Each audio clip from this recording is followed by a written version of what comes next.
since the refreshments have also been served, I think it is time for us to take a refreshing turn towards yet another disease that is important as much as these other diseases that we have talked so far. So moving on to the plenary two, the topic will be the liver involvement in dengue fever, and it will be conducted by Professor Anuradha S. Dasanayaka, Professor in Gastrointestinal Pharmacology and Senior Lecturer in University of Kelaniya. And to introduce the speaker, let me cordially invite the President of the Particular Medical Association, Dr. K.T. Sundaresan.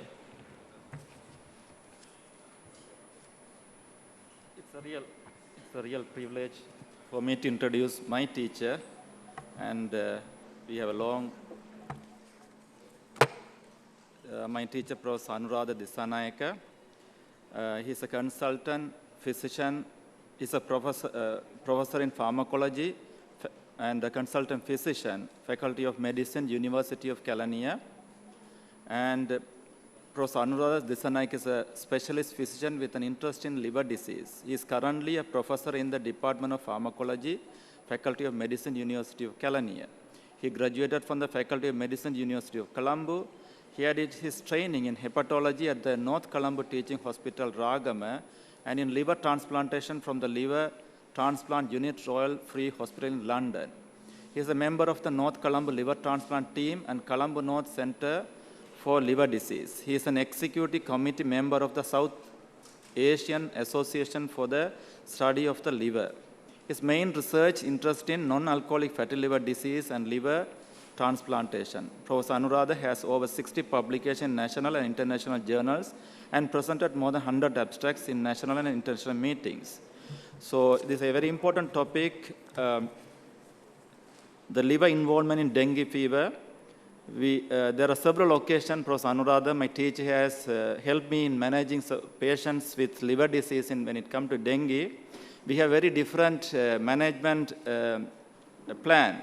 So is this going to be a different lecture?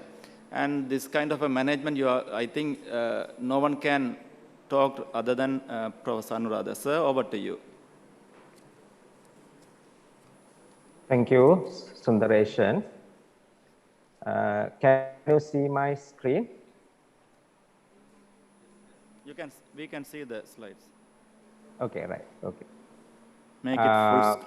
You can make it full screen. Right. Okay. I will do that, Sundaresan. Okay. Can you all hear me, Sundaresan? Yeah, we can. Okay. Right. Okay. So, very good morning to you all. First, I would like to thank Dr. Sundaresan, the President of the Medical Association, and the Council for inviting me to give this very important talk on dengue, the liver involvement.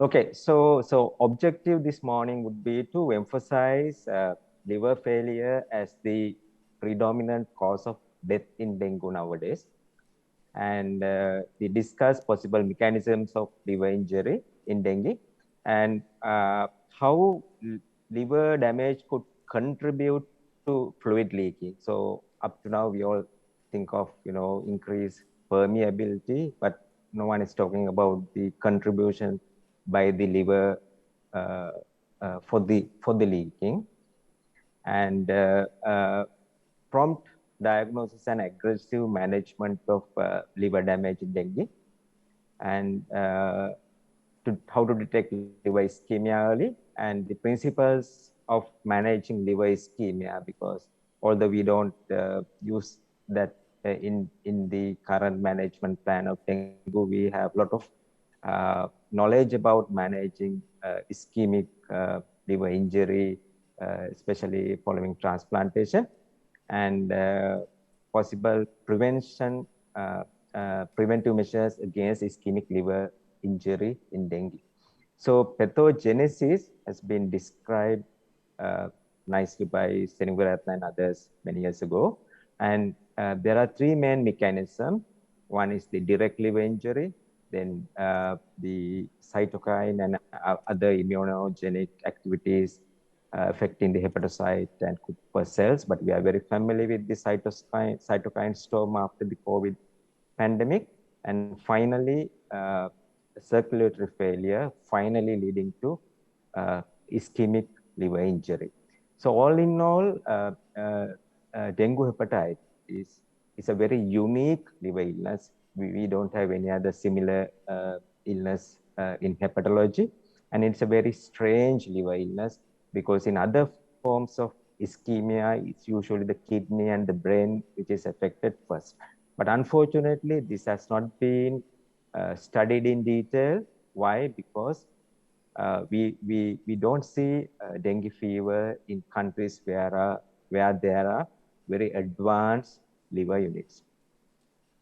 So liver ischemia is the most important cause for liver dysfunction in dengue, no doubt about it. It's the ischemic liver damage, which is the killer final damage that's going to kill the patient. Then transaminases are probably not sensitive to detect liver ischemia early enough, because transaminases, we all are very familiar with the transaminases, but probably transaminases are a late feature in ischemic liver disease and may not be very useful to prevent or treat ischemic liver injury. And probably lactate is more reliable. Why? Because a lactate, you all know, is released by the anaerobic metabolism. Whenever there is tissue ischemia, lactate is released.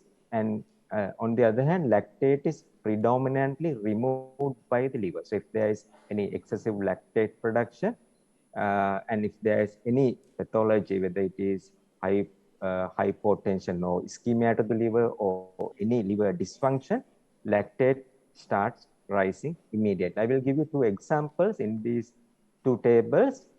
This is a dengue patient with detectable shock. Hemoconcentration is seen. These are blood tests done every 6 hours. You see the hemoconcentration starting at 38. After 6 hours, it's 41, and next 6 hours, it's 51.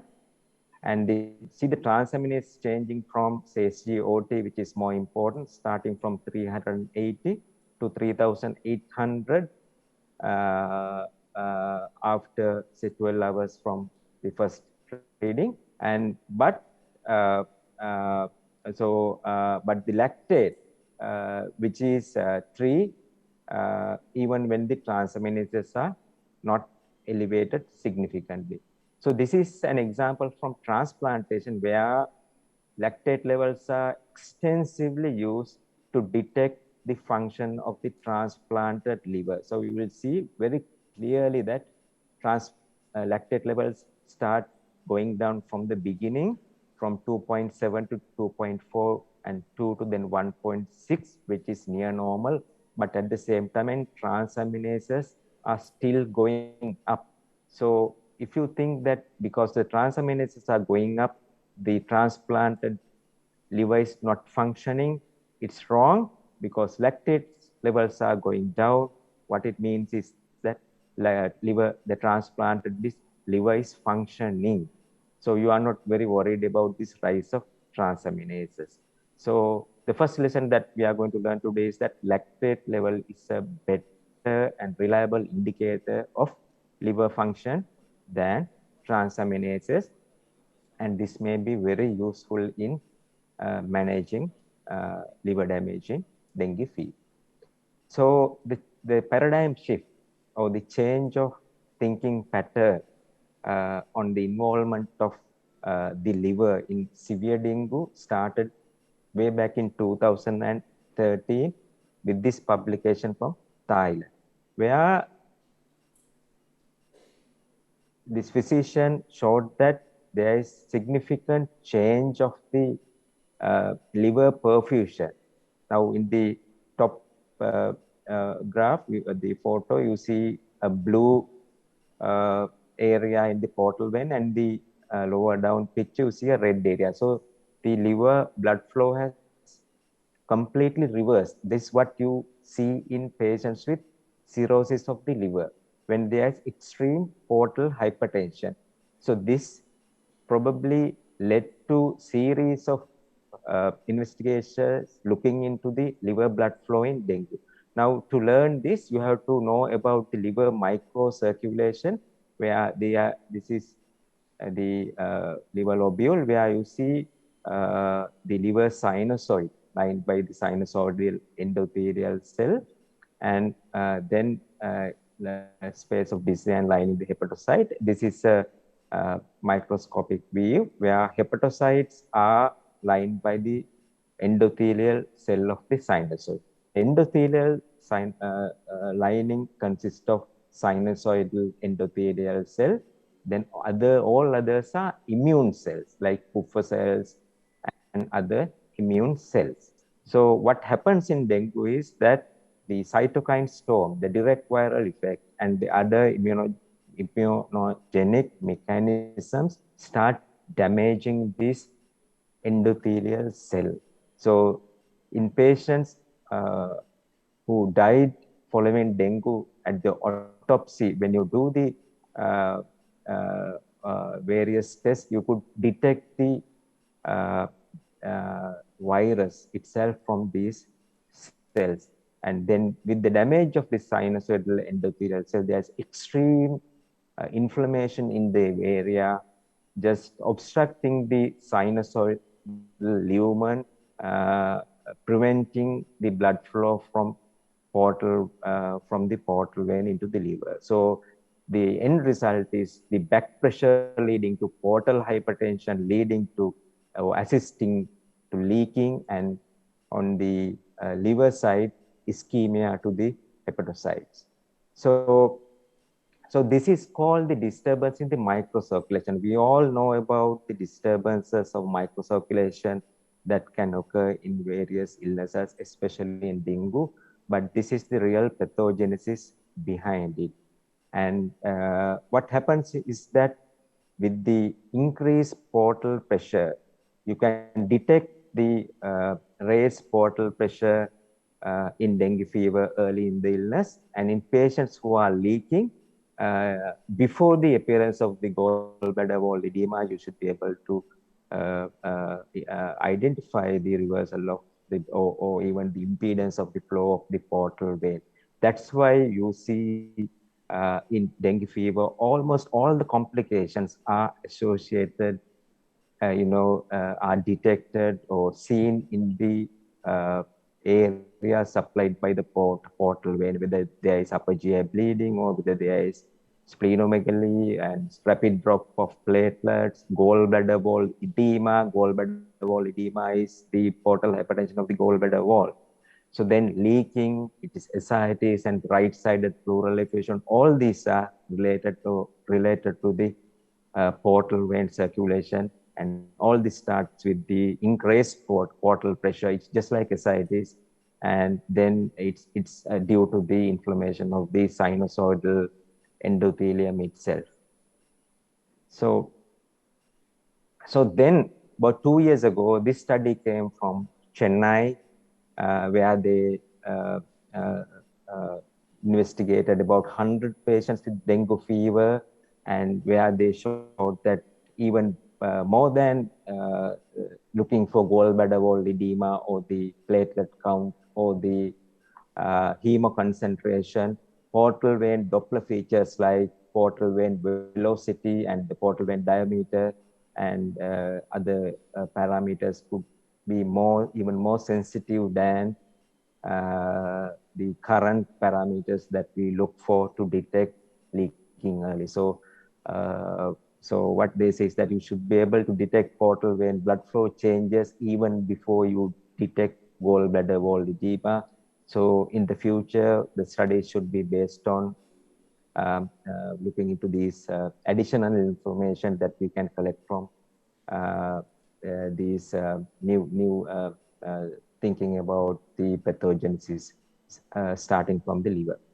So I will give you an example of a patient whom I happen to see, a 32-year-old obese mother of 2 young children with very poorly controlled diabetes, develops rapidly rising liver enzymes and high lactate levels during late leaking phase of dengue while maintaining reasonably good urine output. So this patient, when I went to see, she had good passage of urine, reasonably good pulse pressure, reasonably good blood pressure, and he was being managed strictly according to the fluid quota system.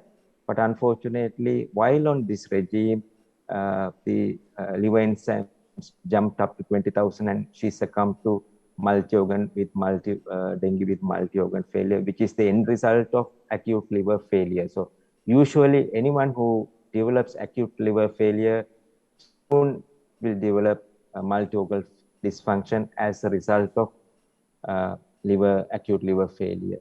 So here a good example of a patient who can deteriorate even in the presence of normal urine output, so-called normal urine output and normal blood pressure. So this is what is called hyperacute liver failure. Liver failure developing very rapidly. So acute liver failure can be divided into hyperacute, acute, and subacute. And hyperacute liver failure is what is we are more interested in dengue, where liver failure develops within days of the onset of the illness.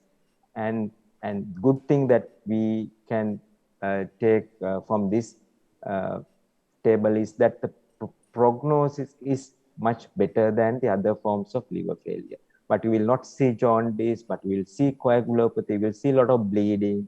And I feel that the main reason for bleeding in dengue fever is not the thrombocytopenia, it is the liver failure. And then you don't see jaundice a lot, but you see raised intracranial pressure. That's why you see patient becoming rapidly becoming unconscious. So, so what are the early detectors of liver injury? Current investigations that we use commonly are not effective, like transaminases.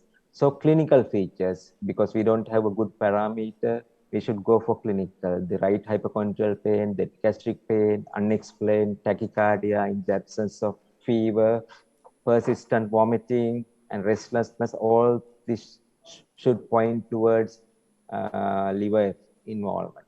Then lactate levels, I told you how important lactate levels in liver failure and overall in hepatology and liver transplantation. I think there's enough evidence to start using lactate level to detect liver injury early. And maybe novel investigations like Doppler ultrasonography, if you become familiar with that. Then liver transplantation, because we have some expertise here in Ragama and we do fair amount of liver transplantations. With the liver transplantation, we can learn a lot about liver ischemia because it's entirely involving liver ischemia and treatment. So we take out a liver, keep outside the body for about 4, 5, 6 hours, then you put it in, and during that period, 6 hours. So during that period, there are certain changes that is happening in the liver, which has to be taken care of. And something similar is happening in dengue patient. Though the liver is inside, the liver is ischemic for some time. And just you pumping in some dextran or some blood is not going to help the liver. You have to actively manage the liver damage that occurs during the period of ischemia.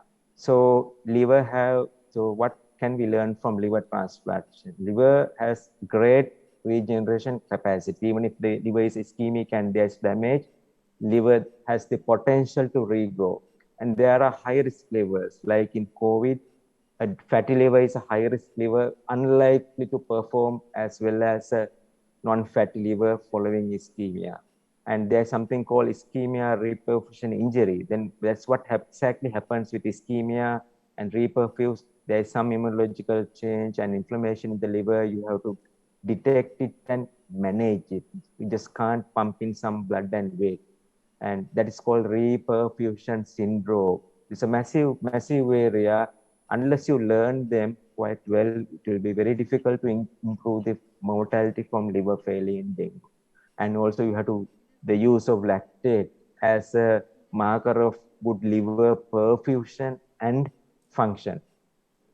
And these are the unhealthy livers that I talk about. The fatty livers due to either fatty liver or alcohol, then diabetics, obese patients, hypertension, and elderly.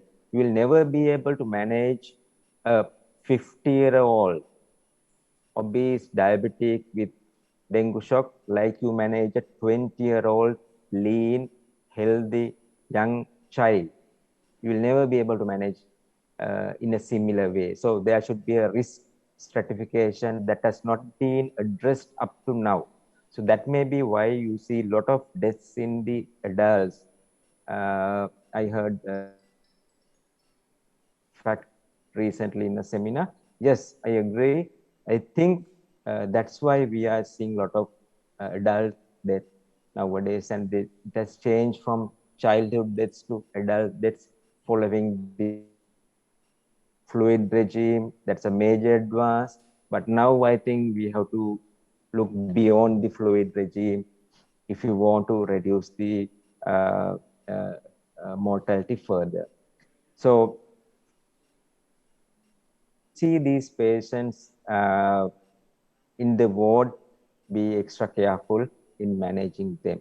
So I told you about the microcirculation damage. So this is a picture from a page. This is upper picture shows that the normal sinusoidite. So you just the lower picture, just see how badly damaged the sinusoid in a patient with fatty liver. It's narrow, it's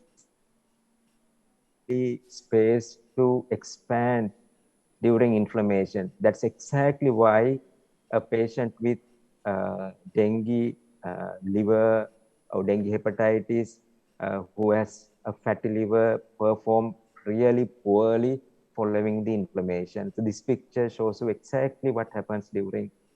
That's why we don't take fatty livers for transplantation, because they just don't recover. That fatty liver will not recover after transplantation into another person because of this what's called the ischemia reperfusion injury. So the reperfusion following a period of ischemia will resulting throwing out all the toxins accumulated during the period of ischemia inside the liver. The moment you start pumping in fluid, all those toxic waste products are released into the circulation, and there will be profound drop of blood pressure, ending up with even cardiac arrest. So in transplantation, the anesthetist is ready to deal with this from the beginning. So he knows exactly what to do. He's armed with, inotropes, extra fluid, and there's a way of managing what's called the reperfusion syndrome in liver transplantation. I think this is why some people with damage, we are unable to resuscitate with just fluid. That's maybe why they need things like inotropes. We really do not use them as much as we should be using them in patients with advanced liver damage in dengue. And liver intensivist might help you to help you out in this situation.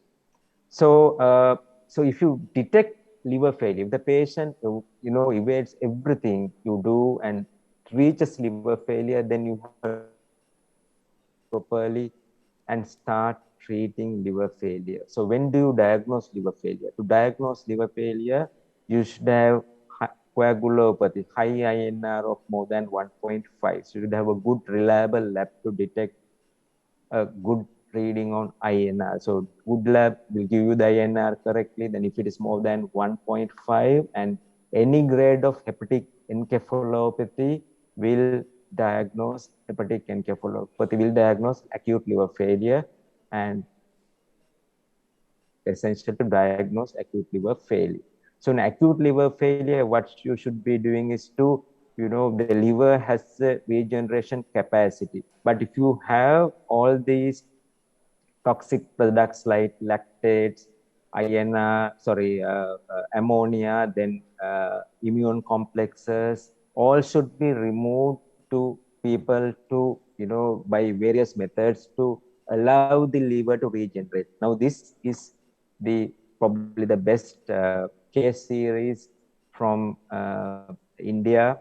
This is the only case series available for us to learn about the management of dengue liver failure in the world. So there are 36 patients with a fantastic liver unit from Bangalore by Dr. Harshad Devarba. He's an expert on liver disease.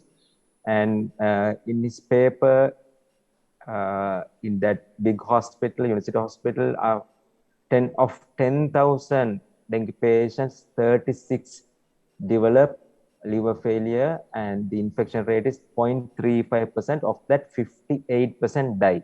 So even with best of treatment. So, but we all know that it's deadly, but what I want to emphasize is that still they saved nearly half, 42% was saved even after the development of liver failure with interventions like plasmapheresis. So you have to think of plasmapheresis, you have to think of N-acetylcysteine, you have to think of CRRT. I will do them in detail within next few minutes.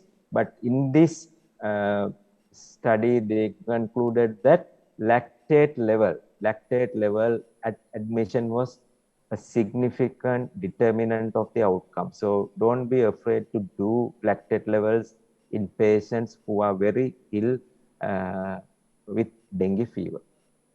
So specific management of acute liver failure, N-acetylcysteine, plasma exchange, CRRT, and liver transplantation. I will go through one by one. So N-acetylcysteine, there's randomized control trial for acute liver failure, non-paracetamol, but there's no RCT for dengue liver failure, but there are fair amount of case series. One is from our own unit at Ragama, and there are so many coming out from other units.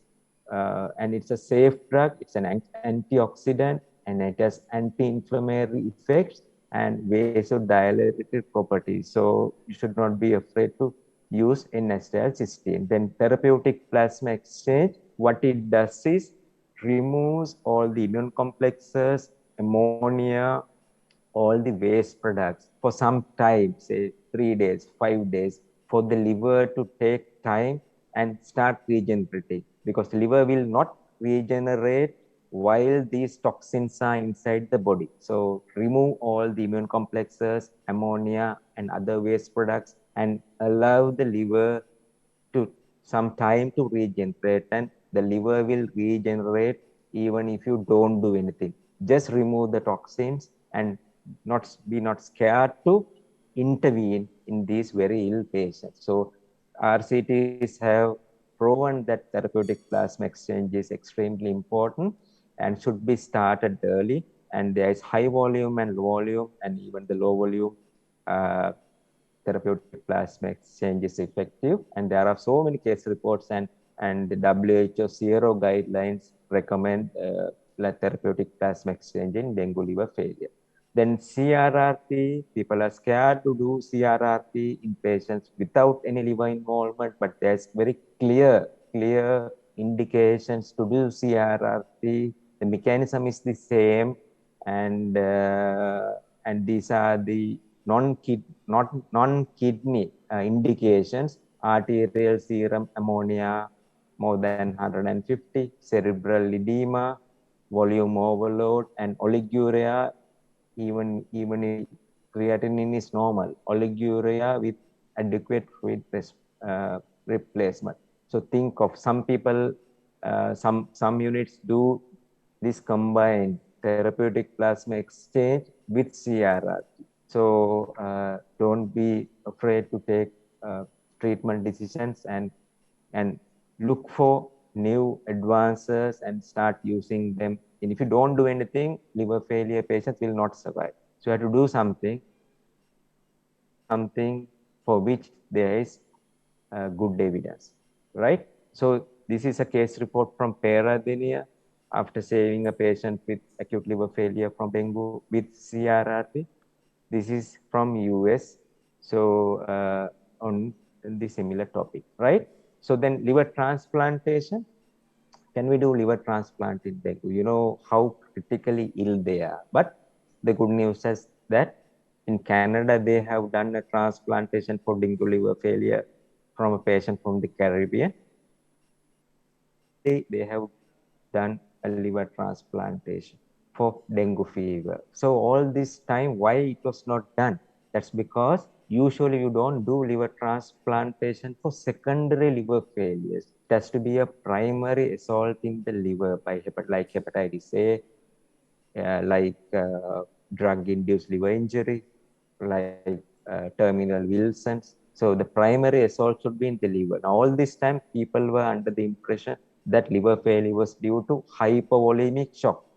Now, people are gradually start thinking that the primary assault itself may be the liver. There may be a bit of increased permeability in this splanchnic circulation, but it looks as if the primary insult is in the liver, at least partly. So people are now thinking that because the primary insult is the liver, they may be candidates for liver transplantation. Now, in the future, we'll see more liver transplants in countries where there are good liver units. So possible management plan. So anticipate and prevent liver ischemia, especially in high-risk patients. So we have to risk stratify. Otherwise, you are going to lose patients. More frequent monitoring of liver function tests in high-risk patients. Take serious note of clinical deterioration lactate levels. And in massive leakers who are at risk of liver damage, extra fluid in excess of quota may be necessary to maintain adequate liver perfusion. So excess peritoneal fluid and pleural fluid may be easy to manage than acute liver failure. So I feel that you may need some extra fluid in these people who are ischemic, who have ischemic liver injury. And then you diagnose liver failure, manage liver failure aggressively. So what do we need? We should learn from the COVID experience. We need early predictors. COVID, oxygen, ferritin, D-dimer will help to, risk stratify and admit. But do we have anything? Only low platelets, right? So we need things like ferritin. I will discuss about ferritin in a bit. Then lactate may be a good predictor, and need DEXA and TOSI equivalents to treat. So we need trials with proper timing. So we don't have anything to offer for these patients other than fluids. Need oxygen, CPAP, ECMO equivalent. So at least we have now therapeutic plasma exchange and CRRT. We should start using them. This good question. Why steroid trials in dengue didn't show benefit? So what's the difference between COVID cytokine storm and dengue cytokine storm? I feel that these steroid trials were not properly timed and the doses are not inadequate. One study did give it for first 3 days, prednisolone 10 milligrams 3 times a day. Another one in patients who are already in shock. I think both studies were poorly timed and the dose was just prednisolone, small dose. I think the studies were flawed. So probable it may not be DEXA, but what about any other immunosuppression like tocilizumab? We need trials with proper timing. In COVID, it was perfectly timed because the trials were done in US and UK, but all these trials were done in, with all due respect to those countries, Thailand, Indonesia, right? You know the difference. So we need trials for steroids, right? Then ferritin, what is ferritin?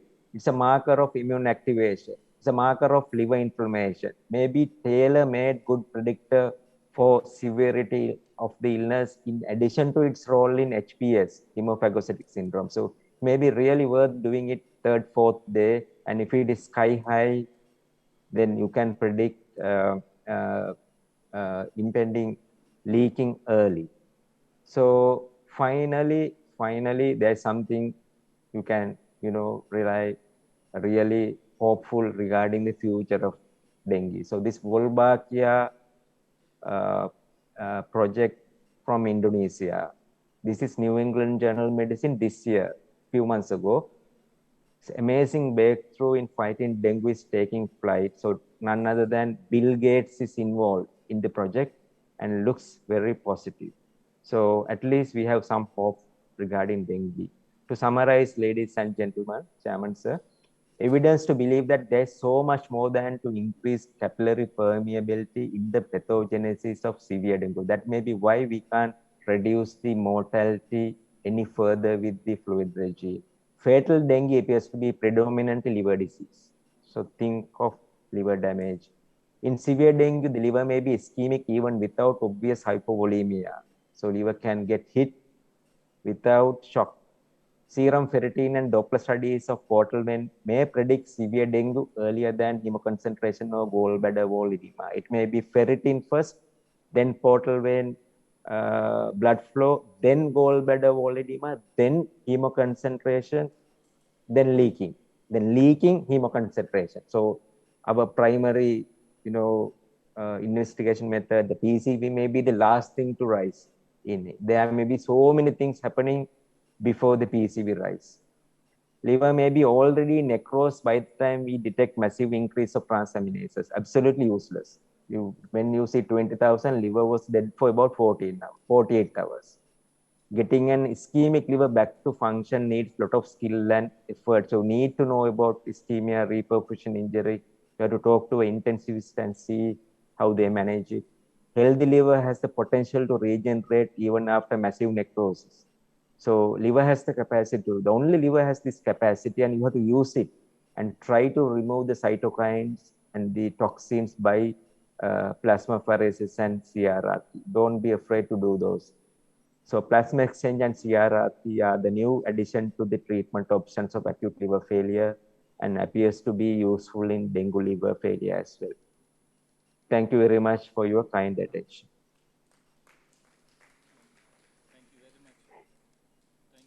Thank you very much, sir, for the excellent talk. The talk, which is you have given a very different view about dengue fever compared to any other knowledge we have already gathered. So usually the plenary lectures, we don't entertain questions, but if only the speaker wants, we can. Sir, do you want to get some questions? Yeah. I will answer. So Yeah, as we are sure. lack of time, we will entertain maybe 2 questions.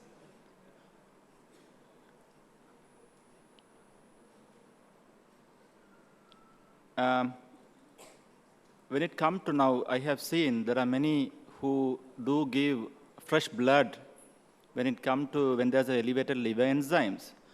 I really don't, but there's probably a good outcome. But do you have any explanation for this related to liver damage and fresh blood in the early stage, even without proper indication called for blood? So, Sudarshan is like this. Say, if the do you all hear me? If the PCV is low and the blood pressure is low, there's evidence of shock, no doubt. But if the PCV is high and the blood pressure is normal, I just don't think there's an indication. But as I told you, if it is going to improve the circulation, right? If there's any evidence to show that giving blood improves liver circulation. So what's happening is that there is microcirculation, compromised microcirculation due to inflammation inside the sinusoidal endothelial cell.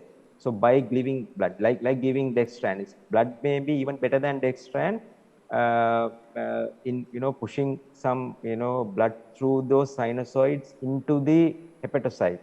So it may be useful, but I have no data or other explanation other than it can really pump in some extra blood into the hepatocyte.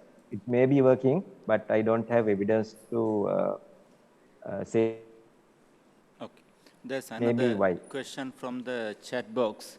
So how to differentiate dengue hepatitis and shock liver due to dengue hemorrhagic fever? How high liver function can rise in dengue hepatitis? Okay, so it all depends on because even in dengue hepatitis, now dengue can behave, I told you, can behave like virus A hepatitis, so HSV or even herpes simplex or CMV. So those viruses also at times can have hepatocyte damage, hepatocyte necrosis, and it can push it to very high level. The simple explanation is that you see elevated liver enzymes without normal urine output, normal blood flow, normal blood pressure, normal pulse pressure, and you still see massive elevations you usually don't see because it's not the hepatocyte which is the primary target in dengue. It looks as if the Kupffer cells or the immune cells lining the sinusoid could well be the primary target. So you don't see great rises before you see shock. So the normal blood pressure, normal pulse pressure, normal urine output, during that period will not see very significant rises like 5,000, 10,000, 20,000. But if you see them, after you detect the systemic shock, then probably it is shock liver. And in shock liver, usually AST is more than 3 times higher than ALT. You see like 5,000, 15,000, 6,000, 20,000. 2000, 6000 if the AST level is sky high compared to. Sometimes you see 6 times as high as the L. So then you know that it is shock liver. Okay. I think thank you very much Any for accepting our invitation. And you have given a very, very excellent talk, which I can't hear you, Sundaresan. I can't hear you. Can you hear me? Yeah, now yeah, I can hear you. Thank you very much. I think as we are behind the time, anyway, thank you very much for accepting our invitation and gave us a very, very useful talk on dengue fever and liver damage. Thank you very much. Thank you, Sundaresh. Thank you, Professor Anuradha Dissanayake, sir, for throwing light into our current management in dengue. That brings us to the end of first symposium, addressing the most challenging two infectious diseases, COVID and dengue.